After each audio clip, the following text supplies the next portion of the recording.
BJP के कार्यकारी अध्यक्ष नितिन नवीन थोड़ी देर में पार्टी मुख्यालय पहुंचने वाले हैं, जिनके लिए वहां भव्य तैयारियां की गई हैं। पार्टी मुख्यालय में उनके स्वागत के लिए पहले से ही होर्डिंग्स लगाई गई हैं। नितिन नवीन आज ही बीजेपी मुख्यालय पर पहुंचेंगे और कार्यभार ग्रहण करेंगे।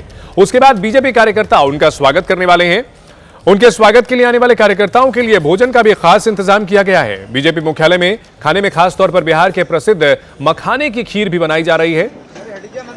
तो 3 तस्वीरें बीजेपी मुख्यालय में होर्डिंग्स लग चुके हैं नितिन नवीन के नाम के।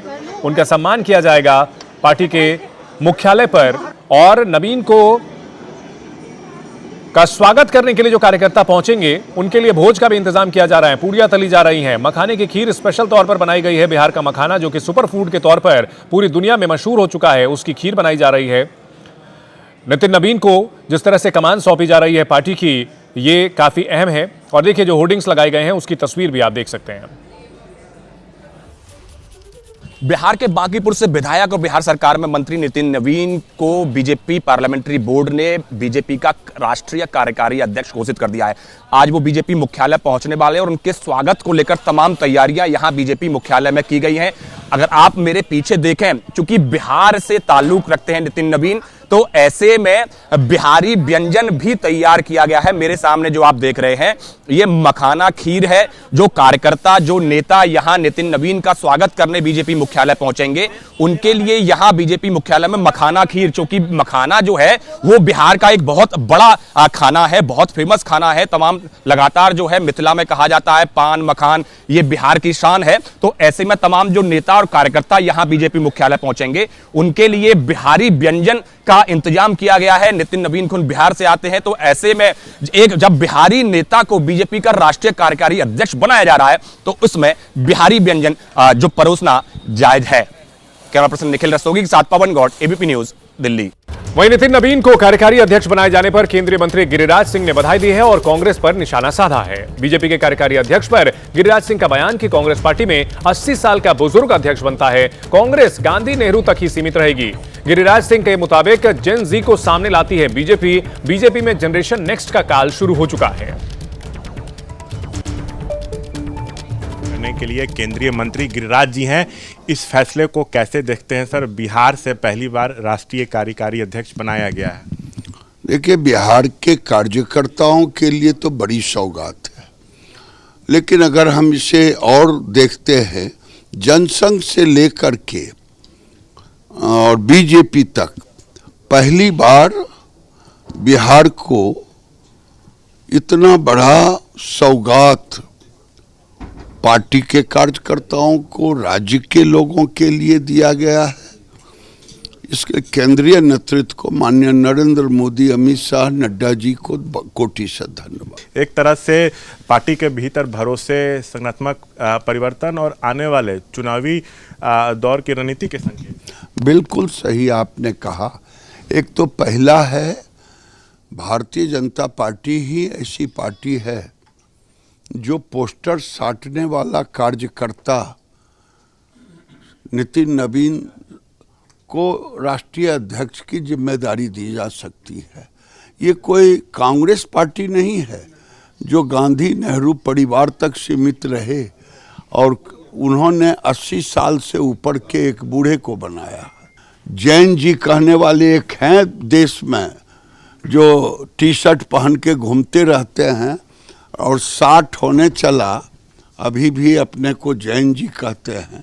पार्टी को कितना फायदा होगा? आगे बंगाल चुनाव है, असम चुनाव है, सबसे बड़ा यूपी में विधानसभा चुनाव है। देखिए, मैंने कहा ना कि युवाओं में एक नया संचार आएगा और वो नितिन नवीन जी पहले से ये राज्यों के प्रभारी रह चुके हैं और यही कारण है इनको इतनी बड़ी जिम्मेदारी दी गई है। और आगे बंगाल की बात कहा, बंगाल को देश के लिए जीतना जरूरी है। अगर बंगाल इस बार नहीं जीत पाएंगे तो ममता बनर्जी बांग्लादेश बना देगी। इसलिए वहाँ की जनता ने तय कर ली है, ममता दीदी जावे और भाजपा आबे।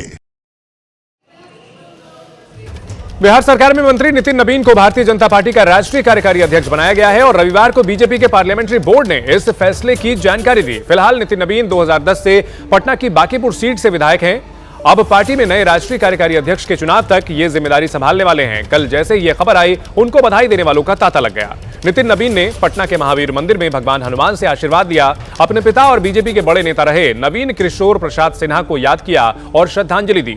यहां एक चीज का जिक्र जरूरी है, बीजेपी अध्यक्ष बनने से पहले जेपी नड्डा भी कार्यकारी अध्यक्ष बनाए गए थे और इसीलिए संभावना जताई जा रही है कि नितिन नबीन ही बीजेपी के अगले अध्यक्ष भी बन सकते हैं।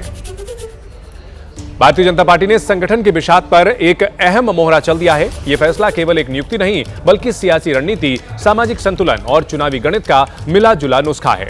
समझते हैं कि बीजेपी ने आखिर नितिन नबीन को ही जिम्मेदारी क्यों दी है। साल 2023 में छत्तीसगढ़ में बीजेपी की जीत में नितिन नबीन ने अहम भूमिका निभाई थी। संगठन और सरकार दोनों का अनुभव नितिन नबीन के पास है। अपने पिता की सीट से लगातार 5वीं बार विधायक चुने गए हैं। यही नहीं, नितिन नबीन विवादों से दूर रहते हैं, उनकी इमेज काफी क्लीन है और ऐसे में पार्टी अध्यक्ष के तौर पर, कार्यकारी अध्यक्ष के तौर पर उनका एलिवेशन किया गया है। तो नितिन नबीन को कमान सौंपी गई है बीजेपी की और दुनिया की सबसे बड़ी पार्टी होने का दावा करती है बीजेपी। और नितिन नबीन के कार्यकारी अध्यक्ष बनाए जाने पर अलग अलग दलों के रिएक्शंस भी आ रहे हैं। समाजवादी पार्टी ने नितिन नबीन को डमी कहा है, तो आरजेडी ने एक बिहारी को बड़ा पद मिलने पर खुशी भी जताई है। तो देखिए, एक ही गठबंधन की जो पार्टियां हैं वो अलग अलग प्रतिक्रिया दे रही हैं। सब डमी होते हैं। आपने मध्य प्रदेश और राजस्थान के मुख्यमंत्री के बाद उत्तर प्रदेश में देखा, लगातार 8 साल कार्यकारी से काम चला प्रशासन में भी। तो यहां तो बस मोहरे चाहिए। बिहार सरकार में माननीय मंत्री हैं, तो एक बिहारी होने के नाते हम उनको ढेर सारी बधाई देते हैं, उनके लिए मंगल कामनाएं करते हैं। नितिन नबीन जी सरल और सौम्य स्वभाव के लिए जाने जाते हैं। उन्होंने अपने काबिलियत के दम पर विधायक और सरकार बिहार में मंत्री के रूप में और एक राष्ट्रीय कार्यकारी अध्यक्ष के रूप में अपनी जगह बनाई है। ये खुशी का बात है। देश के युवाओं में ऐसी हर्ष की लहर है। बीजेपी को धन्यवाद कर रहे हैं लोग। मैं भी अपनी तरफ से शीर्ष नेतृत्व को धन्यवाद करता हूं। बिहार में इतनी प्रचंड जीत के बाद बिहार को इतना बड़ा पुरस्कार है और युवाओं का बहुत बड़ा सत्कार है। नितिन नबीन जी का राष्ट्रीय कार्यकारी अध्यक्ष बनना, आगे आप सबका बड़ी कृपा बने। फिलहाल नितिन नबीन बीजेपी के कार्यकारी अध्यक्ष हैं, लेकिन अगर उनका प्रमोशन राष्ट्रीय अध्यक्ष के तौर पर हो जाता है तो उनके सामने क्या क्या चुनौतियां होंगी वो भी आप देख लीजिए। नितिन नबीन अगर राष्ट्रीय अध्यक्ष बने तो उनका कार्यकाल 3 साल का होगा, जिसमें 21 विधानसभा चुनाव होंगे। और अगर जेपी नड्डा की तरह उनके कार्यकाल में विस्तार किया जाता है तो उनका कार्यकाल में ही 2029 का लोकसभा चुनाव भी होगा। साथ ही कुल 28 विधानसभा के चुनाव भी उनके कार्यकाल के दौरान लड़े जाएंगे। साल 2026 की सबसे बड़ी चुनौती पश्चिम बंगाल होगी, वहीं 2027 की सबसे बड़ी चुनौती उत्तर प्रदेश विधानसभा चुनाव होगा, क्योंकि अगर बात की जाए सीटों के लिहाज से सबसे बड़ा राज्य है उत्तर प्रदेश। पवन गौड़ हमारे साथ इस बड़ी खबर पर जुड़ चुके हैं। पवन, तस्वीरें दिखाएं और बताएं स्वागत की किस तरह की तैयारियां चल रही है। नितिन नबीन पटना से रवाना हो चुके हैं।